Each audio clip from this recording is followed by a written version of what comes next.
Hey everybody, this is Kevin for another episode of Lazy Literature. In my last episode, I recommended that everybody go out and pick up a copy of Zone 1 by Colson Whitehead. It's a really good book about America as it is in a post apocalyptic setting with some zombies to boot. And Colson Whitehead is a great author. He is a winner of the Pulitzer Prize for a reason. So even if you don't read Zone 1, pick up any work by Colson Whitehead, and it's sure to be a really good read.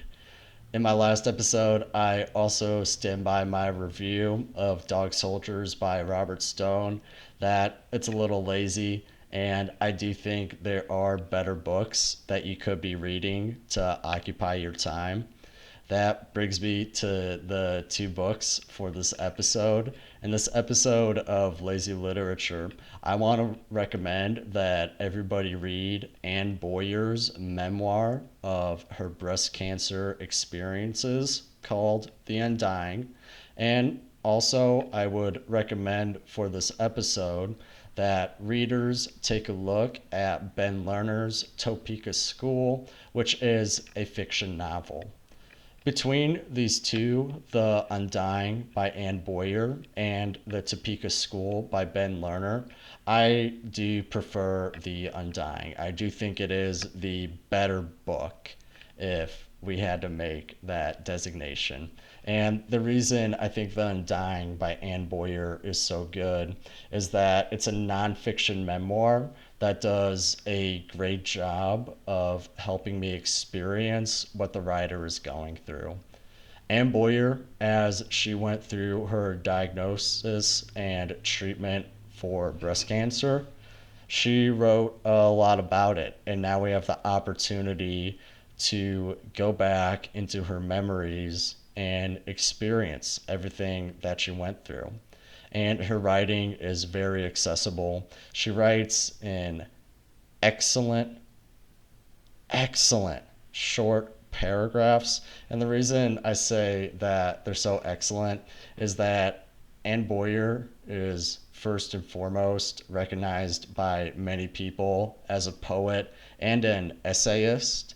And I think her skills in poetry absolutely apply to her traditional prose writing in this memoir because her language is very economic. Every word that is there is meant to be there.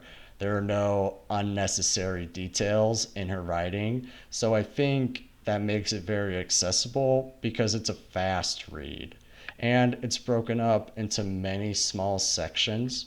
So you could start with one of her ideas or her memories of experiences and start it and finish it within a relatively short amount of time.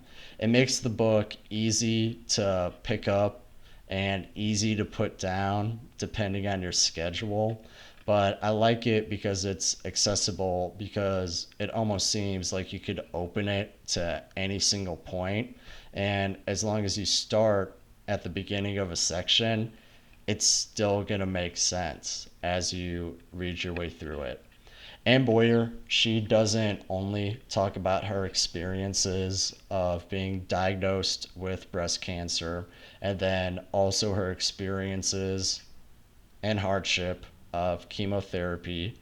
She talks a lot about sickness and the way we view people who are ill in not only literature but common representations in society.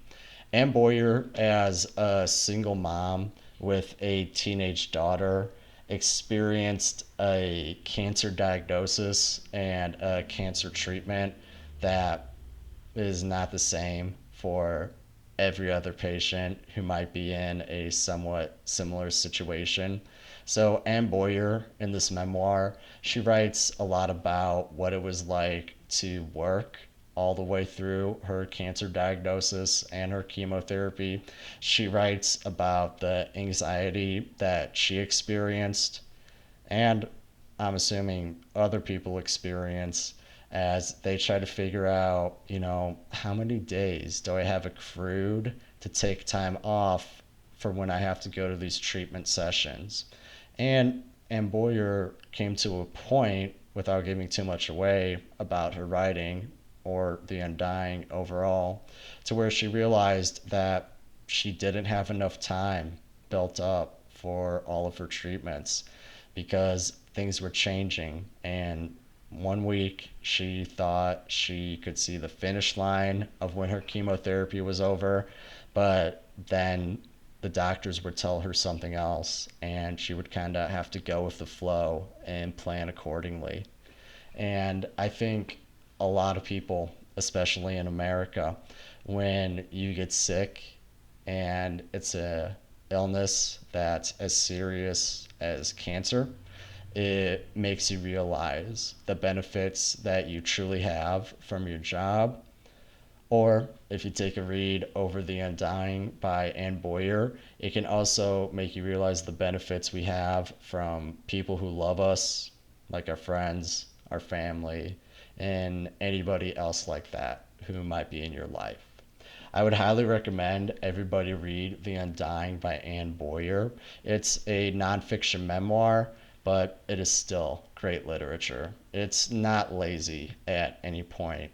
And I think if you read over Anne Boyer's work ethic during her cancer diagnosis and treatment, you can't call her lazy either.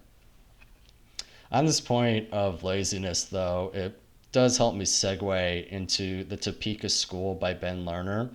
I really liked this book until the ending, and I really don't like the ending. I feel like the ending was very unsatisfying because it takes two characters from this fictional novel and just, I think, sells them out and makes their endings way too simple for what they appear to be.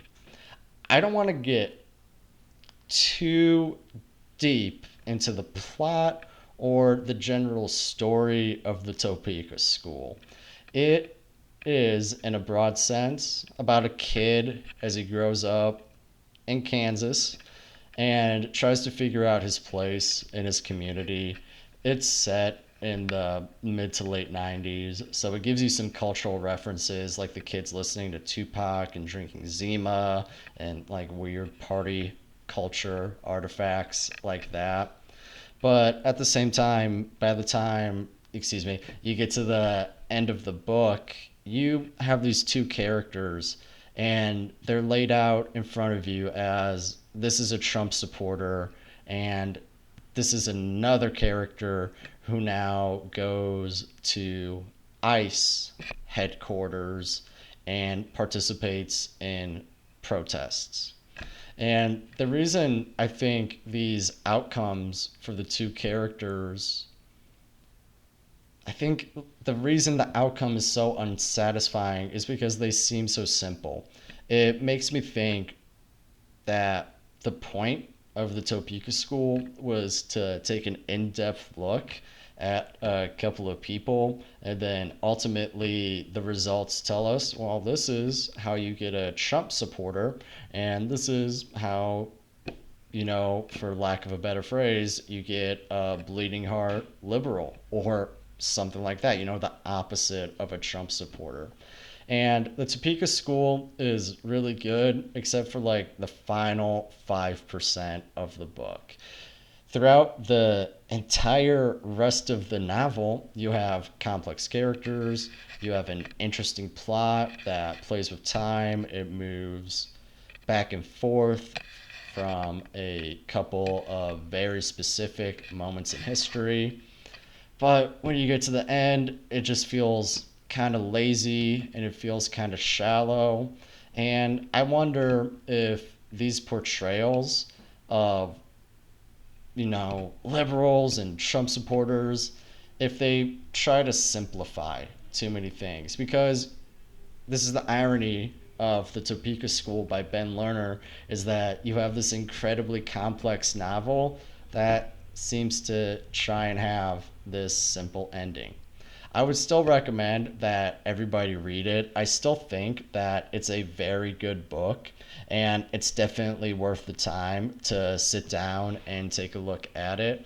But at the same time, it's not quite as good as The Undying by Anne Boyer. So maybe take a look at that first. So to wrap this up, everybody, take a look at The Undying by Anne Boyer, and then also The Topeka School by Ben Lerner.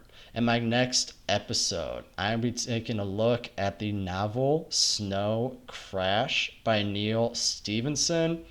And maybe I'll be talking about something else too, like Blade Runner or Modest Mouse or something weird like that.